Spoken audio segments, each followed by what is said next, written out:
All right, I'm here with Ryan Rafols. He's made my transition to Austin extremely easy, so thank you for that. Thank you for having me. First question I have for you is, how did you get started as an entrepreneur?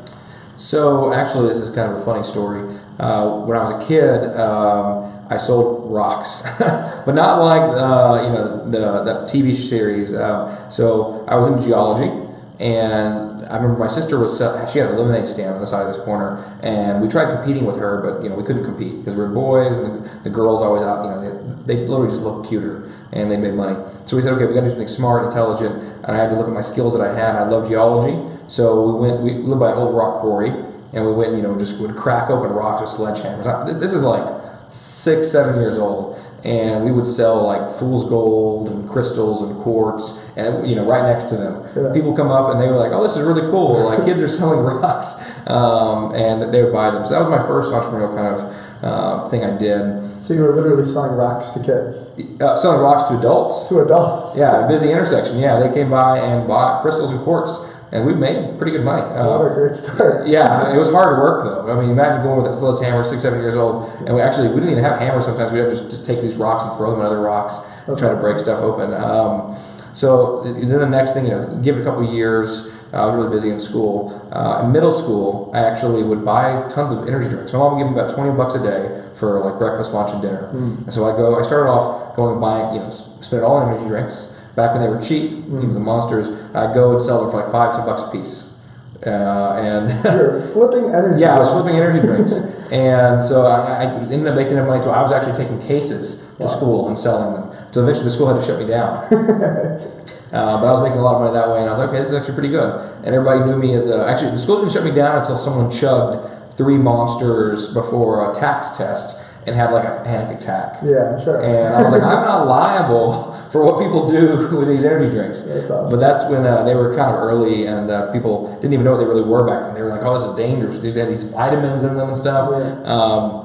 And so then my next journey as an entrepreneur, I worked and did a couple other things, but as a solo entrepreneur was when I was 17. I started one of the first textbook reseller companies. Wow. So we were selling like textbooks online. I'd go to college campuses, Goodwills, anywhere, and buy the books up for a couple dollars, sell them for $100 on Amazon. Now it's a huge industry, but we were doing really, really well back then. I never knew how to scale it or anything. I was actually an engineer at the time too, so I was doing it just offhand on top of everything else to fund my engineering pursuits.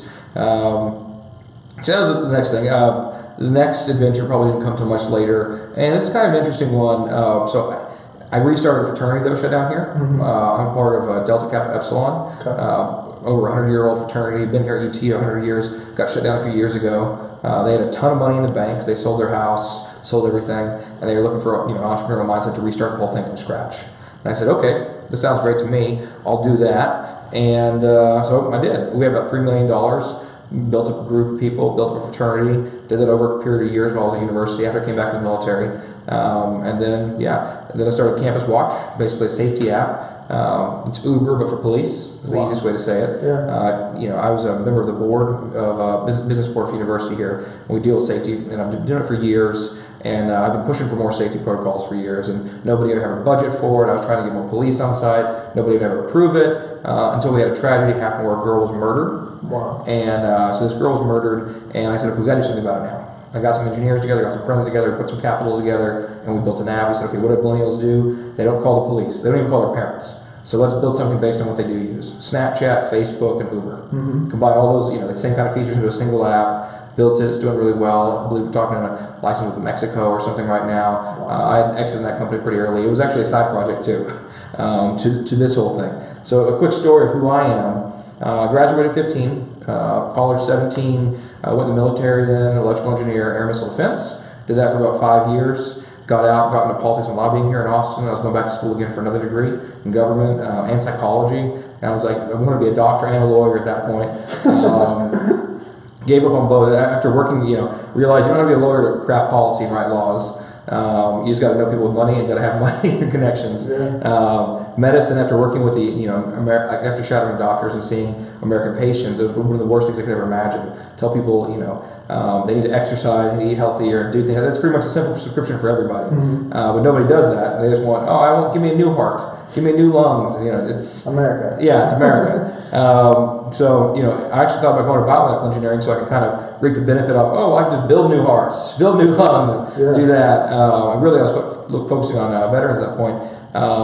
And so actually, the whole crowdfunding thing didn't come as an immediate surprise. It was actually something interesting that just happened upon me. They always say just do what you love until you find it, or do what you like doing until you find what you love, something along those lines.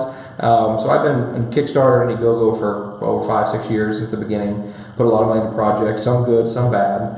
I was over in Asia building schools and helping do evangelization. You're like Tony Stark from Iron Man. I feel like you've done it all. Yeah, actually, that's the story. I mean, that's why I got out of missile defense and weapons. Is I had this moment of deciding that I didn't want to work in weapons anymore. Wow. I mean, so you are Tony Stark. Yeah, I mean, without the money. Without the money yet. Because he got out, he realized he was selling us all the Middle East and all these terrorist organizations. We're doing the same thing. Yeah. American military is great. I support our troops, but our politicians do all kinds of terrible things. We sell our weapons to all kinds of nations that come back and use them against us. From Iraq in the early parts of the war, using our own missile defenses against us, to everyone else. I mean, in the Middle East. So you look at all the rockets and weapons they use. A lot of them are American made. Wow. Or they're American made and they were sold to someone else who then sold it to them. So I got out of the business. That's why I did 5 years of politics and lobbying. Helped veterans. There's college programs I help create for veterans. And entrepreneurial spirit's always been a part of me. But I took a year off to go to China and teach. And halfway through it, I read about this whole new law coming up allowing regular, everyday Americans to invest in these companies. And I read the World Bank report on it and how things were really changing. And it was just this new innovative thing that was coming out for the first time in 100 years that 99% could invest in what the 1% generate wealth off of. And it might not sound like a lot in a moment, but you think about it, we don't make money in the stock market. Me and you, unless we're doing it all day, we're very likely not going to make money on it. Right. And we do, might get most will ever make like a 2x return or something. Private equity, which is basically investing in startups, you can get 100x return. Quick. Yeah, in 5-10 years. Yeah. Comparatively to 2 or 3 time return, 10-20 years in the stock market. So when you look at overall risk versus loss matrix, to me, especially being a young millennial investing, I'd rather invest in a very high risk, high reward asset. I mean, think about how we live. We're all high risk. So.